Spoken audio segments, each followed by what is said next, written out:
ప్రియమైన మిత్రులారా, గతంలో గార్డెన్లో అమర్చుకునే షేడ్ నెట్ గురించి విపులంగా వీడియోస్ చేశాను. మరికొన్ని వివరాలు ఈ వీడియోలో పొందుపరుస్తున్నాను. మనం అమర్చుకున్న షేడ్ నెట్ గాలివాన వచ్చినప్పుడు అరేంజ్మెంట్ డిస్టర్బ్ అయ్యే అవకాశం ఉందని చాలామంది అనుకుంటారు. అంతేకాదు, షేడ్ నెట్ చాలా తక్కువ కాలం, అంటే 2-3 సంవత్సరాల తర్వాత చిరిగిపోతుంది అనే అభిప్రాయం కూడా ఉంది. ఇది సరి అయినది కాదు.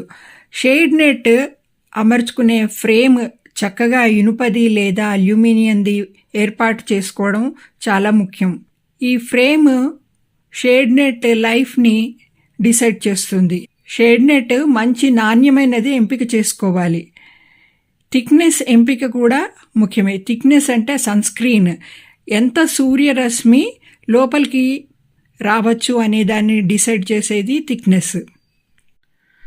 మన ఇల్లు ఉన్న ప్రదేశము, మన ఇంటి చుట్టూ ఉన్న బిల్డింగ్స్, వీటిని ఆధారంగా చేసుకుని మనం షేడ్ నెట్ సెలెక్ట్ చేసుకోవాలి.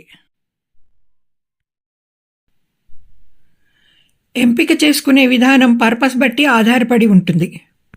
షేడ్ నెట్లోని కొన్ని రకాలు ఇప్పుడు చెప్పబోతున్నాను. 90%, 75%, 60%, 50%, 30%, 25% ఇలా రకరకాలుగా సన్స్క్రీన్ ఇండెక్స్ ఉంటుంది. అంటే సూర్యరశ్మిని అలౌ చేసే శక్తి అన్నమాట. మనం పిట్టగోడకు ఎక్స్టెన్షన్గా వాడాలనుకుంటే 90% థిక్నెస్ ఉంటే బాగుంటుంది. ఎండల నుండి కాపాడడానికి, అంటే పైన సమాంతరంగా హారిజాంటల్గా అమర్చేదానికి మొక్కలపై సూర్యరశ్మి ఎక్కువగా పడే విధంగా 50% అంతకంటే తక్కువ ఎంపిక చేసుకోవాలి.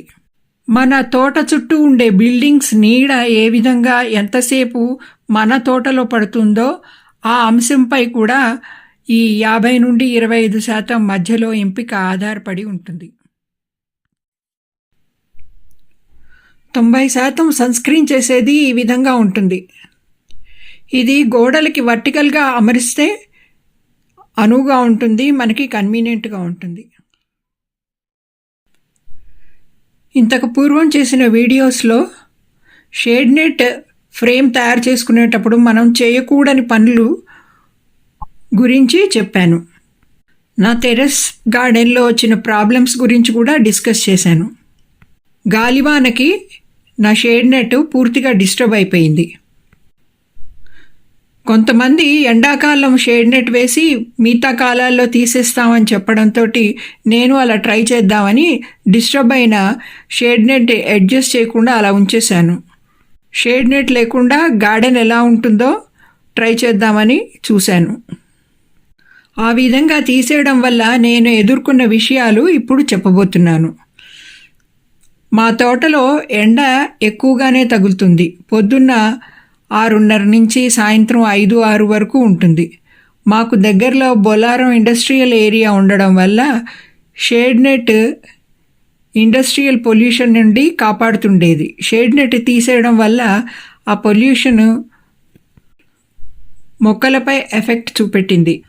అంతేకాదు, మనం ఏ ప్లేస్లో నివాసం ఉంటున్నా ఈ రోజుల్లో నిత్యం వెహికల్ పొల్యూషన్ అధికంగానే ఉంటుంది. ఇలా షేడ్ నెట్ అరేంజ్ చేసుకోకపోవడం వల్ల వెహికల్ పొల్యూషన్ కూడా బాగానే ఎఫెక్ట్ ఇచ్చింది గార్డెన్ని. ఇది చాలా ఇంపార్టెంట్ అయిన విషయం. ఎందుకంటే పొల్యూషన్ వల్ల మొక్కలకు త్వరగా సులభంగా రకరకాల పురుగులు, ఇన్ఫెక్షన్ స్ప్రెడ్ అయిపోతాయి.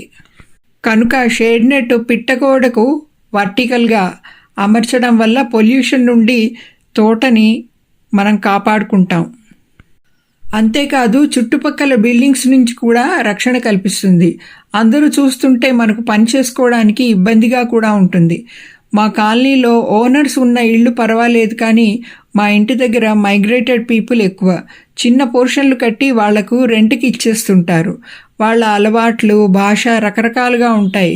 కనుక ఇప్పుడు చెప్పిన కారణాల వల్ల షేడ్ నెట్ ఏర్పాటు చేసుకుంటే మనకు కన్వీనియంట్గా ఉంటుంది. షేడ్ నెట్ ఏర్పాటు చేసుకునేటప్పుడు పాటించవలసిన కొన్ని జాగ్రత్తల గురించి ఇదివరకు వీడియోలో చూపెట్టాను. అవసరమైన వారు దాన్ని చూడగలరు. చక్కగా అమర్చుకున్న షేడ్ నెట్ కనీసం 10 సంవత్సరాలు కదలకుండా ఉంటుంది.